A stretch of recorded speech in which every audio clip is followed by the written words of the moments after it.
Corona ends the era of American unilateralism and the time of oil. The corona epidemic is not the unity that ends the era of American hegemony with ferocity and speed. It has revealed only the extent of emptiness and wasting that American and European capitalism has reached with its wings, the right wing, racist, and neoliberal. Incapable of the race of China and emerging countries most serious in building a new world, and propaganda campaigns will not succeed. The political way of stopping the Chinese high-speed train, nor the Chinese production that is progressing against all obstacles, and the new Silk Road that makes its way to Europe, Africa and the Middle East, and the plan to dump the oil market has not succeeded in shaking Russia and overthrowing Iran, Venezuela and Iraq. And it cannot to believe that Saudi Arabia has raised its oil production by more than 3 million barrels per day without the approval of U.S. President Trump, at his request.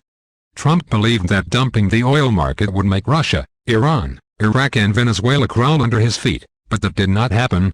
And he was the first to shout in the game of frustration of the necks, not biting the fingers. The American shale oil production companies were unable to continue to bear the losses. And the Gulf countries were no longer able to watch the oil tankers standing at sea and did not find anyone who wanted to buy.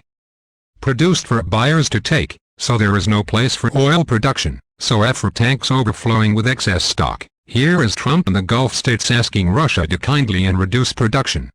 And it is ready for a significant reduction so that oil companies and Gulf countries can recover from a serious impasse, because the epidemic has hit the oil market, and will afflict the joints of the American and European economies, and explode economic bubbles that distorted the economy, and unable to find medicine for deep economic crises.